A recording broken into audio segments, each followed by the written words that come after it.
That was beautiful. Oh, hello, and seasonal salutations to you. Welcome to Company for Christmas, a holiday concert from our 14th season here at Astraios Chamber Music. I'm Christopher Curtis, and I will be your host for the festivities. It has been a long 18 months or so since this pandemic began, but these virtual Astraios concerts have been a joyous highlight for me, and I hope for you as well. Even with some in-person concerts returning, we wanted to make sure this holiday special was available to everyone, wherever you may be, because great music and good company are things everyone should be able to enjoy. So this is our way of celebrating the season together, even when we may be apart. And just like in many of our favorite holiday gatherings in person, this one will start off with a bit of food and drink. Our first carol may not be familiar to you, but it dates back to at least the 15th century in England. No feast was complete without a boar's head served up on a platter. In fact, it became such a staple of feasting that wild boars in England were hunted to extinction by the late 1600s. But despite their disappearance from the feast halls of Great Britain, this carol endured. Our second carol is known as Wassail, Wassail, or the Gloucestershire Wassail.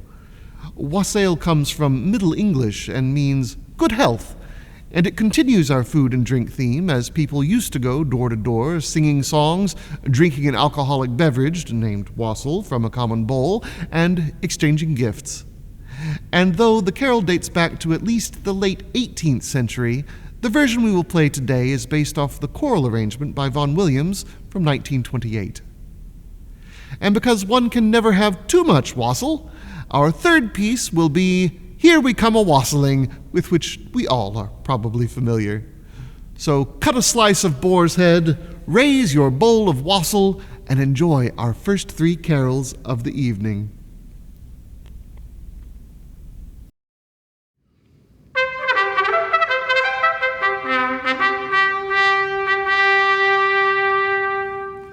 The boar's head in hand bear I, bedecked with bays and rosemary. And I pray you, my masters, merry be, coesti sin convivio. Caput apre defero, redens laudes domino. Caput apre defero, redens laudes domino. The boar's head, as I understand, is the bravest dish in all the land. When thus bedecked with a gay garland, let us servire cantico.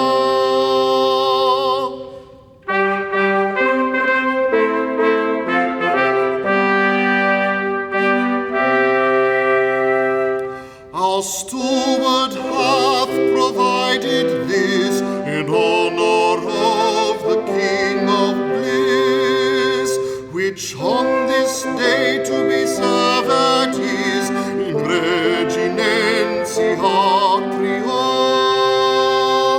Caput apre defero, redens laudes domino.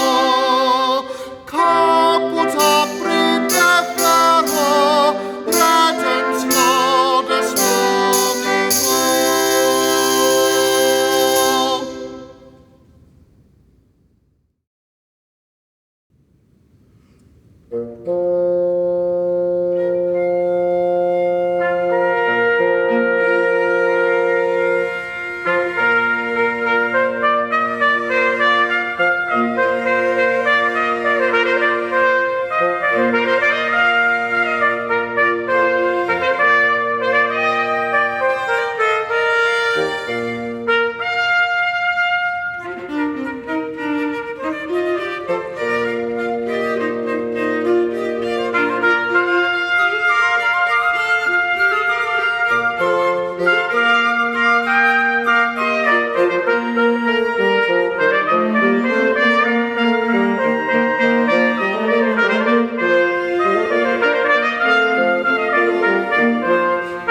That was certainly a lot of fun. I've never gotten to sing the Boar's Head Carol before. And if you at home want to sing along with any of these carols, feel free. There is a download packet on our website and linked below this video that has the lyrics to all the songs we are performing. So print one off or view it on your device and enjoy getting all of these wonderful musicians to accompany you. Speaking of wonderful musicians, earlier today I had a chance to sit down with our very own violist, Eric Jones, who arranged the next few carols. Hello, Eric. Hi, Chris. Well, not everyone may realize that in addition to playing the viola, as you do so beautifully for us trios, that you also are responsible for many of the arrangements that the ensemble performs. I am. Yeah, that's something I've gotten more and more interested in over the years as I've been playing. And the first reason really was because there's a lot of incredible music out there that isn't necessarily written for viola or for strings that otherwise I wouldn't ever get a chance to play. That's sort of how I first got into it. And so it's a little bit selfish so that you can insert yourself into the ensemble. Yeah. So that we can all get to play together is really what I mean to say. Yeah, exactly. That's oftentimes I pull from choral music. I pull instrumental parts from the vocal parts or from music written for winds or brass, percussion, things like that. So I try to incorporate all of that into my arrangements as much as I can. Okay. And then the next two pieces that we're going to hear on the concert, I believe you did arrangements for both of them. I did. And these are not exactly new or particularly modern pieces, are they? No, both are fairly old. The first one that we're doing, Agincourt Carol, is from 1415, or the early 1400s, and it commemorates the English victory at the Battle of Agincourt in the 100 Years' War. Which many people would remember, if they recall at all, from Shakespeare's Henry V and the St. Crispin's Day speech. Right, exactly. And the film version of that, the 1944 film version with Laurence Olivier, features the Agincourt Carol, the melody. Oh, that's cool. And it's the melody that was written after the actual battle in commemoration of it, and then they used it in the plays hundreds of years later. Exactly. Yes. Very cool. Yep. And then, when you're doing the arrangements, is there a particular challenge to arranging a piece that is this old? Like, is there a lot of music that you have to work with, and you're changing the parts around, or is it pretty simple, and you're having to add a lot of things? Both in a way. The original melody, and oftentimes music that is that old, isn't extensive. It's oftentimes a melody, maybe a few verses using that same melody or just a little bit of a different melody. So the original melodic material isn't always vast, let's say, for a piece or for a song. However, it's oftentimes very intricate the way the voices fit together, and that's the challenge. Music at that time, which was sort of the very end of, at least in terms of music history, what's considered the medieval period and the early Renaissance, or almost beginning to be the Renaissance. Music back then didn't function harmonically like we are used to it functioning. So, for example, there weren't always cadences ending on chords, for example. Oftentimes, three different vocal parts, let's say, would begin and do different things and then sort of end on the same note or on very consonant-sounding pairs of pitches rather than ending on a final-sounding chord or something like that. That's fascinating. Now, is that also the case in the second piece that we're doing today, In Dulci Jubilo?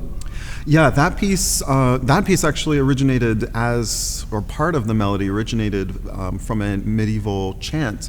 And so medieval music oftentimes was monophonic, meaning that all that existed in that piece was a melody and there was not harmony.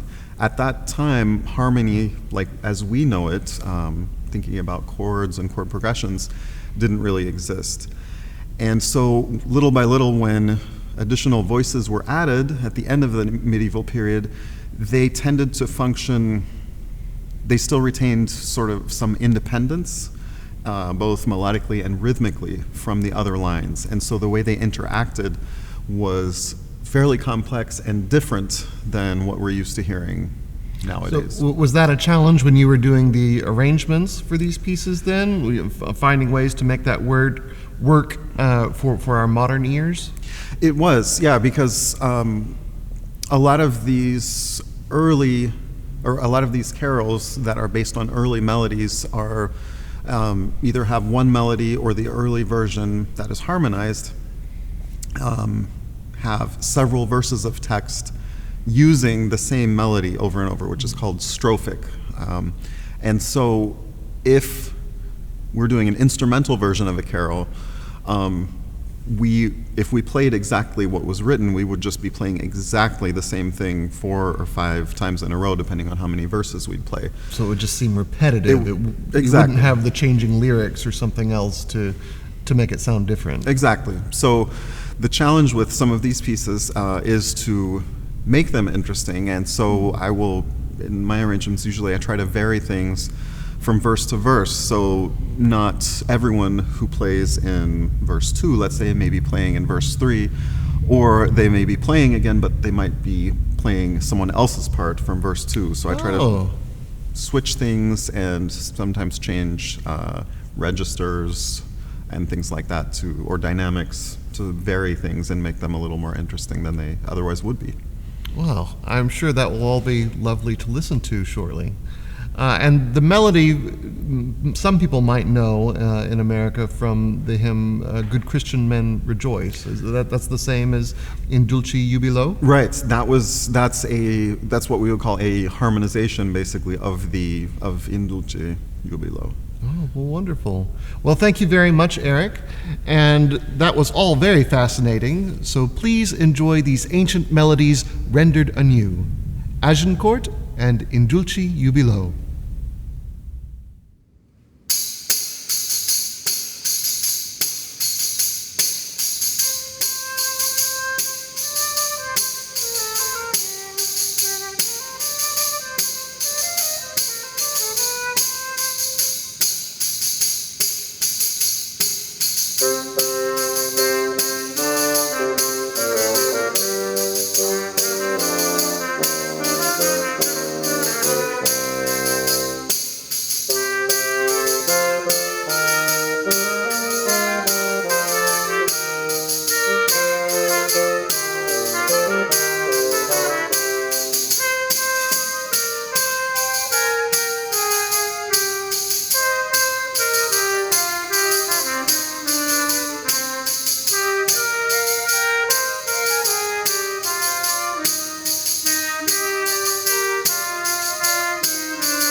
never tire of hearing that piece.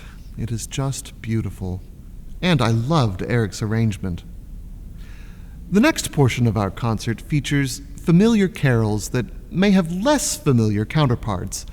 And I talked about that with Eric's brother, Ruth Ann's husband, and the programming director for Astraios, as well as our resident bassoonist, who also happens to be an excellent arranger in his own right, the singular Michael Jones. Well, Michael, thanks for sitting down with me. Thank you for having me. Now, the next few pieces are ones that you did the arrangements for, is that correct? I did some of the arrangements, some are transcriptions, so what got me interested was the fact that there are multiple versions of several of these carols. Back hundreds of years ago, the words in carols were not necessarily paired the same way that we have them today. The words sort of existed, and they could be put with this tune or that tune, and some tunes have different words, some words have different tunes to them, and so I thought it might be kind of fun to see different versions of carols with the same words but just a different melody. Okay, so we're going to start with O Little Town of Bethlehem, Yep. right, which many people are familiar with. Are we starting with the version that most people know? So it's a version I was familiar with growing up. There were two versions I was familiar with. The first one is a tune called Forest Green. That's the tune that's been around for many years, and Rafe Vaughan Williams actually put the words of O Little Town of Bethlehem to this tune, and so that's where we know this from. The second version of that is an American priest, an Episcopalian priest, apparently the story goes, had a profound slumber on Christmas Day and dreamt this melody to the words. And that's the version that many people in the United States are more familiar with. Oh, little town of Bethlehem. That one? Yep, that Okay. came from a dream. Fascinating. And then there's a third version? A third one, yeah.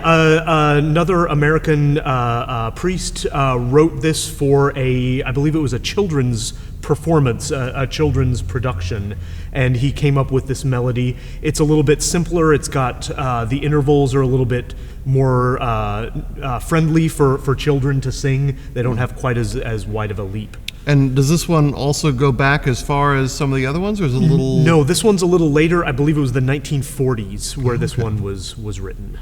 All right, so we'll get to hear those three versions, and then we'll move on to the carol Away in a Manger, right? Yeah. And how many versions of that do So we have? two versions of that. There's one that's more popular in Britain and one that's more popular in the United States. Again, I grew up hearing both of them, but a lot of people here only are familiar with the American version, not the first one, the more British version. Okay, very good. And then finally we have the Holly and the Ivy. How many versions of that do we get to hear? So three versions of that again. The first one was compiled by Cecil Sharp. He's sort of a big name in carols, Christmas carols. He went to a lot of the different villages all around England and sort of sussed out the different versions and different harmonizations, and so this is the version that he came up with. He kind of collected them like Yes, Grimm and the fairy tales? Exactly. Okay, exactly. Fascinating. So, and that's the version that most of us are familiar with. The second one is a French version, which I had never heard of until researching this. It's in a different time signature. It has a real different feel to it. It's a little bit darker and more mysterious than the one that we all know and love. Fascinating. And then the third one is one of my favorites. The American composer Stephen Paulus. He died recently, but he was mainly a choral composer. He did sort of a reimagining of The Holly and the Ivy for chorus, and I love it. It's an amazing piece, and I thought it would be fun to do and fit really well with our unique ensemble. So I transcribed that for the Astraios ensemble. So we'll get to hear that as well. Oh, well, I can't wait. So I guess you should just get out of here and go play already. All right. Well, I'm going to have some hot chocolate first. All right. Well, this is going to be fun. So please enjoy A Little Town of Bethlehem, Away in a Manger, and The Holly and the Ivy.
I don't know about you, but a few of those tunes were definitely new to me.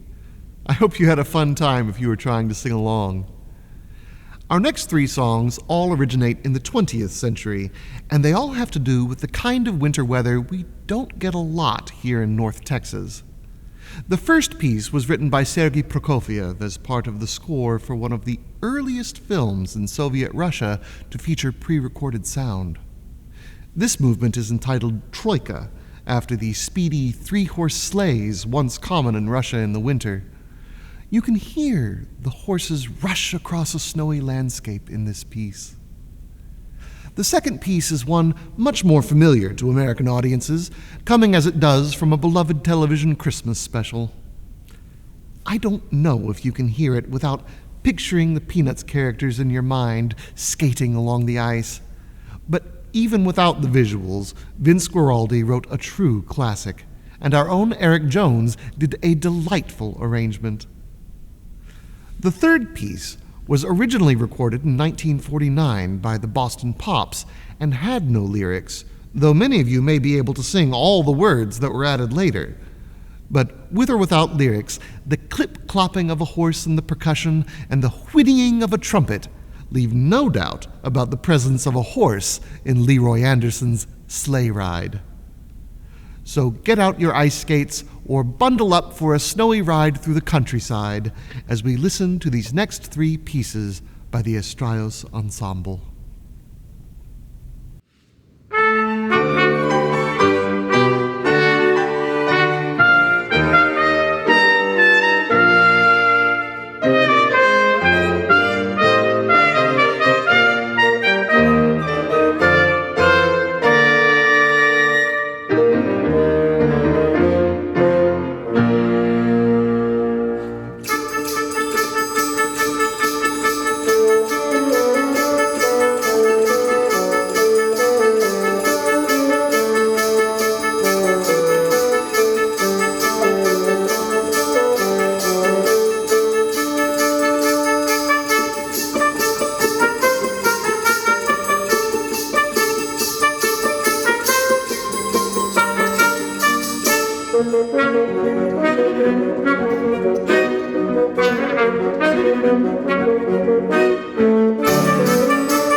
You know, according to the composer's biography, Sleigh Ride has been performed and recorded by a wider array of musical artists than any other piece in the history of Western music. Hyperbole it may be, but we can now add Astraios to that list. And now a word from the person who makes this recording and all of the work that Astraios does possible, our fearless flutist and inestimable executive director, Ruth Ann Ritchie.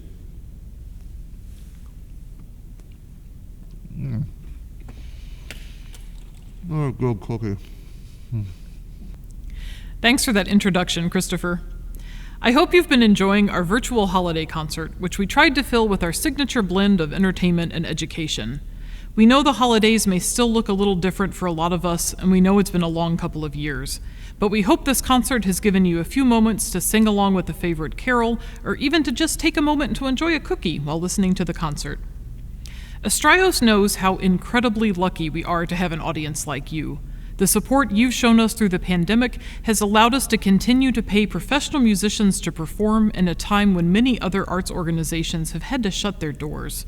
You've helped us develop our virtual programming, which has reached new audiences across North Texas, the country, and even around the world. We hope you'll continue to be part of our mission of welcoming everyone to great classical music. Please consider making a year-end gift to Astraios so that we can continue to grow and expand in the new year. You can make a secure donation through our website, astraiosmusic.org, or through the link posted down below. This concert will remain on our YouTube channel through December 31st, and please feel free to share it with your friends and family. On behalf of everyone here at Astraios Chamber Music, we wish you a very happy holiday season and a wonderful new year.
As was all whipped cream.